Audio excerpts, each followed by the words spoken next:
What would a garden designer actually notice if they walked through your yard right now? Not what you've added recently, not how many hours you've put in, what isn't working, and why it keeps not working even after more plants, more mulch, more pots, and more weekends spent trying to fix it. Most yards that get regular attention for years without ever feeling finished have the same 9 weak spots. This video goes through all of them, from the easiest to spot and fix, down to the one that usually has to change before anything else can. At the end, I'll give you 3 questions to run your own yard through.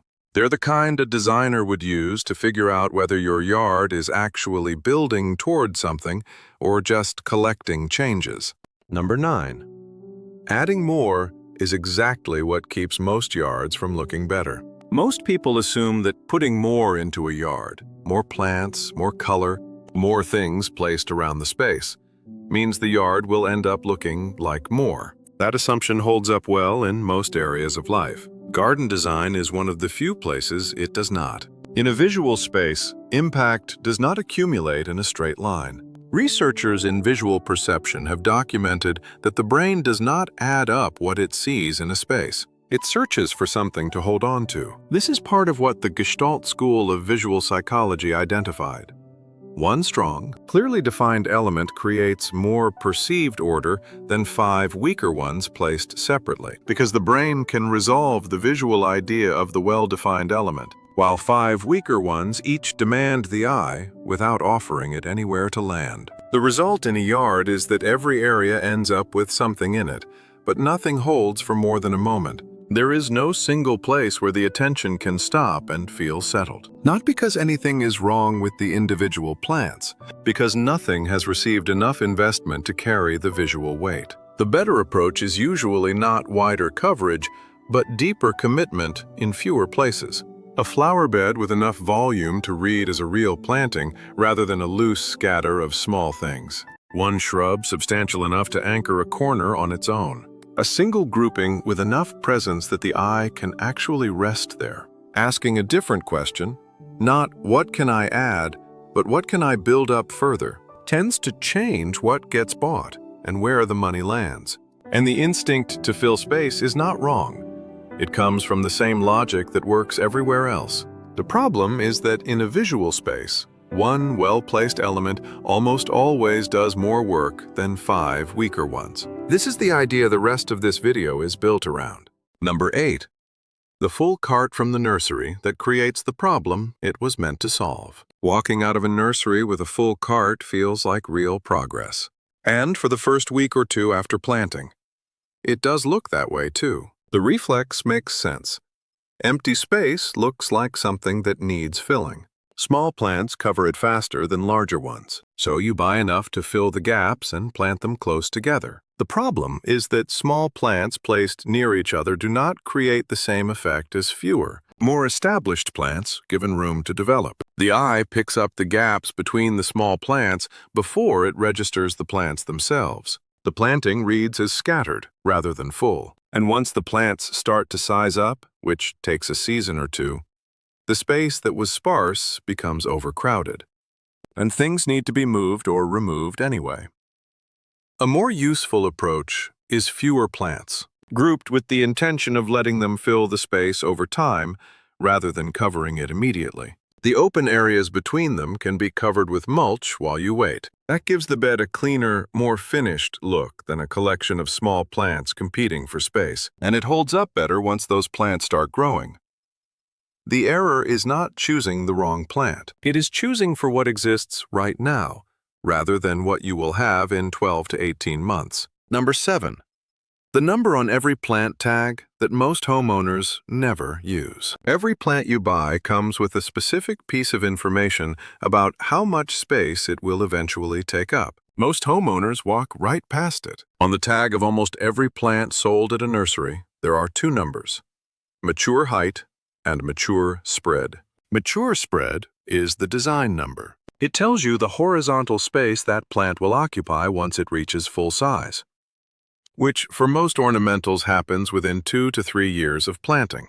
That number, not the size of the plant in the pot, is the one that determines how much room to leave between plants. The reason most people miss this comes down to how the brain handles decisions in the moment. When you are standing at a nursery, looking at a plant in a small pot, and there is an 18-inch gap in your bed, your brain calculates the fit using the plant in front of you, not the plant that same root system will become. The distance between present size and eventual size is where most of the crowding in gardens actually begins. There is a simple technique for making the mature spread number real before you plant. Push a short stake into the spot where the plant will go. Tie a piece of string to it equal to half the mature spread, which gives you the radius, and walk it around the stake to mark a circle on the ground. That circle is the footprint the plant will eventually fill. Most people who do this find the circle considerably larger than they expected. Most crowding is not from buying too many plants. It is from spacing based on the plant you can see rather than the plant you will have. Number 6. The improvement that gets spread so thin across the yard that none of it shows. Working on multiple parts of the yard at the same time feels like the most productive use of a weekend. The results usually look different from what was expected. The thinking makes sense. A weekend on the back beds, some hours on the front strip, work done along the side of the house, a little attention paid to the entry. Each area gets something. It looks like the whole yard is moving forward at once. The problem is that each of those areas receives only a fraction of what it would take to actually look finished. Nothing gets enough for a real visible change. The result is a yard where every section still reads as a project underway, just with a little more in it than before. The same budget focused on one area produces a result you can actually see. Spread across 4 or 5 areas, it produces small changes in each place that are easy to miss from any distance. Finishing one area before moving to the next tends to do more for how the yard feels as a whole, even if it means one section gets the full attention for a season. It usually does more with what is there than spreading the same effort around. Number 5. The decorative items that highlight what is wrong with a yard instead of fixing it. Decorative pots, solar lights, garden ornaments, edging accents. There is nothing wrong with any of them individually. Most yards have some. The question is when in the process they get added. Decorative items are the easiest garden purchase because the feedback is immediate. You place something, and the spot looks different within minutes. They are also inexpensive and sold almost everywhere. Target, Home Depot, and most hardware stores carry them through spring and summer. That accessibility makes them the first category most homeowners spend on, often before anything structural is in place. The problem is that decorative items do not create the underlying order that makes a garden feel considered. They reflect whatever is already there. If the planting has no clear weight to it, if the beds have no focal points, if the yard feels like several unrelated areas rather than a single space, placing decorative items on top of that does not resolve any of it. The yard ends up looking busy and unresolved at the same time, because it now has more objects without having more clarity. What changes how a yard looks is not the objects in it, but the thinking behind it. Where the main planting weight sits, whether there are 1 or 2 areas that reliably hold the attention, whether the bed shapes look deliberate from a distance. When those choices are working, a single decorative item in the right spot reads as intentional. Without them, many decorative items just add to the sense that nothing has been resolved. One thing worth separating here: some of the most visually complex gardens, cottage plantings, wildflower beds, pollinator-focused spaces also appear unstructured from the outside, but they are working from a different kind of order. They have bloom succession built into the planting, distinct height layers placed by intention, and species chosen specifically for how they relate to each other over the season.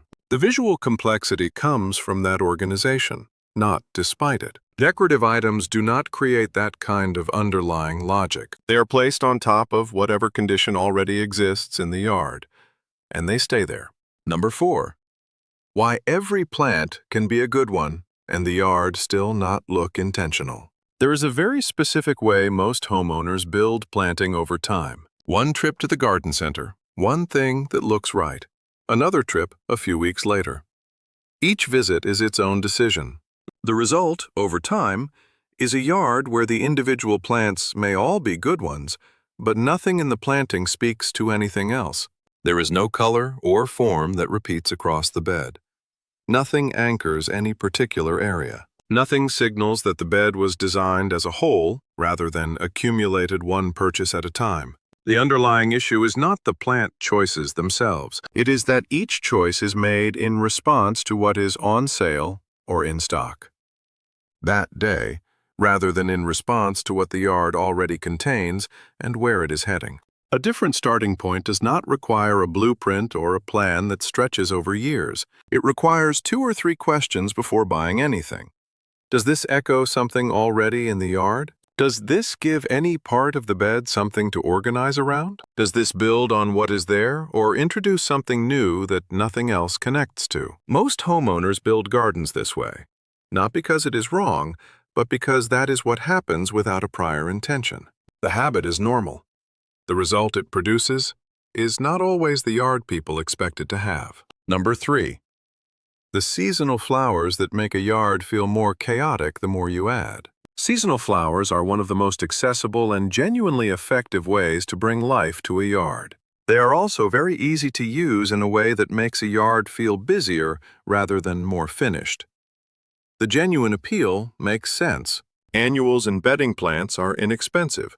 They flower quickly, and the change they create is visible within days. From late March through June, every garden center carries them front and center. The issue is that color in a garden does not do the same thing in every position. When 1 or 2 colors repeat across a bed, they draw the planting together into something that feels considered. When color is scattered throughout the yard with no repetition connecting the spots, each patch registers separately without leading anywhere. The yard ends up feeling restless rather than put together. Color without a reason to be where it is does not add up to more impact, and this does not mean fewer colors are always right. Cottage gardens and wildflower plantings use many colors, but place them so that the timing and spacing of the plants does the organizing. Number 2. The step most homeowners skip that makes every future purchase work harder. The conversations gardeners have about their yards are almost always about what to add next. There is a step that comes before that, or after it, that most homeowners skip entirely. That step is editing. Looking actively at what is working, what is not, and what is in the wrong place. Gardens accumulate. A decorative pot bought 3 years ago is still in that corner, because moving it out feels like admitting a mistake. Things tend to stay long after they stop contributing. Removing or relocating something feels like going backward. But editing is what creates room for the next set of improvements to land where they should. Without it, new things added to a yard have to find a way to work around everything that should already have been reconsidered. 3 triage questions can help organize this. What is causing the most damage to how the yard looks and would cost the least to take out? What is working and should not be touched? What is in the wrong spot but could be moved somewhere it would actually make sense? When those questions come before buying anything new, what gets bought afterward tends to do more. The yard has space for it. For people who have been gardening for a number of years and feel like the yard already has a lot in it, this is often where the most useful shift happens. Not from adding something, but from making room for what is already there to work as it should. Number 1. Why decades of gardening experience can leave one specific problem completely untouched. Every other mistake on this list tends to happen more often and more expensively when this one is already in place. The desire to have a yard that looks finished is real and reasonable, particularly in a suburban neighborhood, where the properties around you have established outdoor spaces that took years to reach that point. That pressure, visible day to day, tends to push people toward trying to improve everything at once, rather than working through the property in a sequence. When effort and money are split across the front, the sides, and the back at the same time, each area gets less than what it would take to show a real difference. Choices get made in response to whatever looks most in need that day, rather than in response to a sequence that builds on itself. The The result is a yard that has received years of consistent work and still looks like it is somewhere in the middle of becoming something. Working on one area at a time is not about patience. It is a specific skill. Reading which part of the yard would produce the most clear return on focused effort, committing enough to that area to actually bring it to a point of completion, and not spreading the same resources across the rest of the property in the same season. That skill is not the same as knowing how to grow plants successfully, and it does not develop automatically from gardening experience. The Royal Horticultural Society recognized this when it established two separate qualification tracks, one for horticulture and one for garden design. The skills involved are different enough that completing the full horticulture program does not produce design competency. The two do not share a curriculum. When one area is completed before moving to the next, you get clear feedback about what actually works in that space. That feedback tends to inform the next area far better than any plan made without a finished example to reference. Wanting a finished yard is natural. Yards do not improve by having every corner addressed. They improve when specific areas are given enough to actually be done. Earlier, I mentioned a quick test for checking whether your yard is moving in a direction or just accumulating changes. Here are the 3 questions. Is this choice making one specific area stronger or spreading things thinner across the yard? Am I making this purchase because it fits where the yard is heading, or because there happens to be an open spot? If I came back to this yard in 18 months and looked at what went in today, would this choice still make sense? Or would I be correcting it? Those 3 questions are not a guarantee, but they change the starting point of what you ask before spending. Instead of asking what the yard needs next, you are asking whether what you are about to do is actually moving things in a direction. That tends to be where the more considered purchases begin. A yard does not get better by having more things in it. It gets better when the right things, in the right places, are given enough room to actually do what they are meant to do. If you found this useful, subscribing keeps more content like this coming. Drop any questions about your own yard in the comments, and I will do my best to help.